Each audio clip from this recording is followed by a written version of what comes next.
subhanahu wa ta'ala is the greatest. He does not need your ibadah, does not need your concentration. Allah is not waiting for your charity.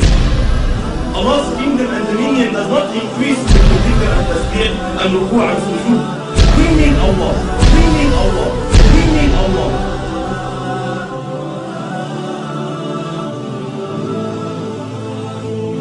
The issue of salat, the problem that we are facing with salat is that salat has to do with spirituality. It has to do with feelings that come through your heart and thoughts that come through your mind. A successful Muslim, like Allah subhanahu wa ta'ala says, قَدْ أَفْلَحَ الْمُؤْمِنُونَ الَّذِينَ هُمْ فِي صَلَاتِهِمْ خَاشِعُونَ. Verily the believers are successful, they are the ones who have khushu' in their salat. They pray properly, they stand before Allah subhanahu wa ta'ala properly.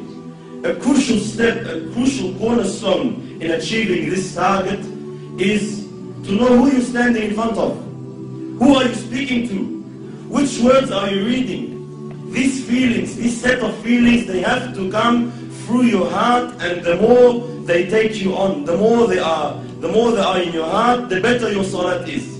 And the weaker these thoughts and feelings come to your heart, the weaker your prayer is. Most of us, my brothers and sisters, when we stand in our salat, we are daydreaming. That's the honest truth. 90% of us, we're daydreaming in our salat. We're not even thinking of what we are supposed to think about.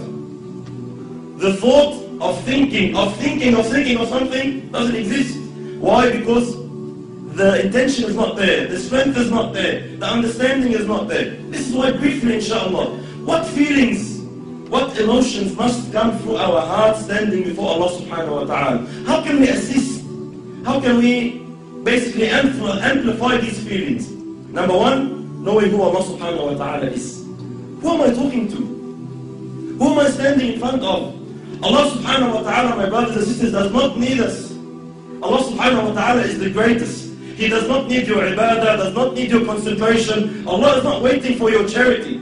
Allah's kingdom and dominion does not increase with your dhikr and tasbih and ruku' and sujood. We need Allah. We should be honored. Every single one of us, the second you make takbir, the second you say Allahu Akbar, should be honored.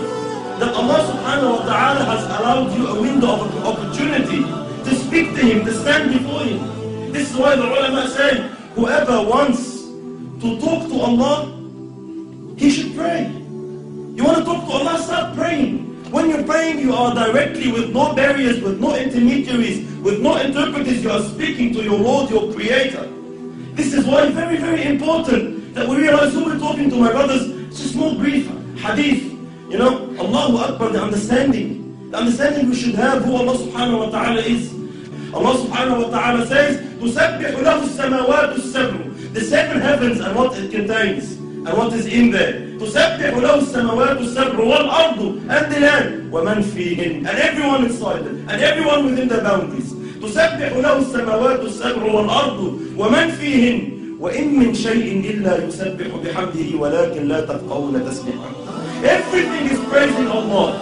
Rock, land, tree, whatever it is praising Allah, glorifying Allah. وَلَكِنْ لَا تَفْقَهُونَ تَسْبِيحَهُ إِنَّهُ كَانَ حَلِيمًا غَفُورًا. But you don't understand, you don't comprehend the praise, you can't hear the praise. But everything is praising Allah. Allah is not in need of you. Allah is not in need of you standing, feeling obliged like most of us. Why do we pray? Majority of us, my brothers, we pray to offload the obligation. Alhamdulillah, I finished my salat. If you come and stand before Allah with this intention, are you unaware that Allah subhanahu wa ta'ala knows exactly what is going through your heart at that stage?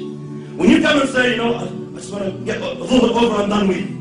These feelings that come to us, we don't say them in public. No one comes and says, Allah, khalasna ba'a, let's pray. No one says that. No one says to his man, get over and done with, khalasna. We say, let's go pray over in my heart. Please, let's go over and done with. This feeling that I'm praying just to offload the burden of salat is not the right feeling you should have. You should be honored, my brothers and sisters, wallahi, in issues of dunya. When we deal in our dunya here, with human beings like us, wallahi, subhanallah, if you stand in front of someone you're afraid of, like a judge in court, or a bully of some sort in Auburn, or a president, a prime minister, an ASIO agent, whoever you stand in front of, What happens to you naturally, without no motivation, without no one to have to give you a 7-step course of how to fear him? Naturally speaking, subhanAllah, your heart starts pounding. You feel something. When you stand in front of the judge and he's about to announce the decision whether you'll got 15 years in jail or not, your heart starts pounding naturally. No one needs to give you a course. Why? Because we are aware who this person is. I know who he is. I know what authority he has. I know what he can do. I know what he can decide now. He can wreck my life. And because I know this, naturally the feeling, the emotion comes naturally. The problem is when we deal with Allah, these feelings do not exist. You stand before Allah and you're daydreaming. We all know Allah knows what's in your heart. But it does not move anything in you. Every blue moon, every now and then, maybe in Ramadan when you're feeling down, something like that, there's, you're going through trouble with your family, you want to get married, you get some emotion. Other than that, our salat is just far off where it should be. Why? We are unaware who you are standing in front of. The understanding that Allah now subhanahu wa ta'ala has allowed you to speak to Him. Wallahi, my brothers and sisters, wallahi, we see Muslims in this dunya, they get to meet a sinner, let's say an actor or an actress or a pop star of some sort, and they are so overwhelmed by the fact that they had an opportunity to get his signature or her signature. They're just so overwhelmed. They would say, they'll be out there, they'll be speechless. I'm actually standing in front of you, I can't believe it. And they'll be so, they'll be so touched that, he's allowed them 5 minutes of his time. We have these feelings with mashayikh even. Sometimes the super chef comes from overseas and we find all the boys and Allah Akbar, I'm giving him salam, I can't believe it. Subhanallah, every time I see such a situation, it always reminds me of Allah. Subhanallah, who is this person? Regardless, all ranks preserved, who is this person? The chef once said, imagine if you were to meet Muhammad sallallahu alayhi wa sallam, what would you feel? Imagine if Rasulullah said, I'll give you 5 minutes of my time, come meet me. What would you think? Would you daydream? Would you be sitting with Rasulullah thinking of your wife? Would you be sitting in front of Muhammad sallallahu alayhi wa sallam thinking about work? No way on earth. Why? Prophet of Allah is he. You'll be taken. You'll be absorbed in the discussion. But subhanAllah, we stand before Allah every day 5 times daydreaming. Why? We are unaware who Allah subhanahu wa ta'ala is. And how patient is Allah? How merciful is Allah subhanahu wa ta'ala, my brothers? Imagine Allah subhanahu wa ta'ala knowing, seeing what's in your heart. He gave you everything. He gave you the wife you're busy with. He gave you the husband you're busy with. He gave you the job you're thinking of. He gave you everything you're thinking about that's distracting you from Him. And He knows that, and He's patient with you. He is Halim subhanahu wa ta'ala. He still accepts you. He still allows you. Subhanallah, imagine a prime minister allows a peasant to come and meet him for 5 minutes. Says, all right, you have problems, come. I'll allow you to meet the prime minister. But the peasant comes, he enters the office, and he starts playing with things around him. The office forgets about the prime minister. What will happen to this guy? He'll be banned. You will never ever have a chance to meet the prime minister again. Why? You're an idiot.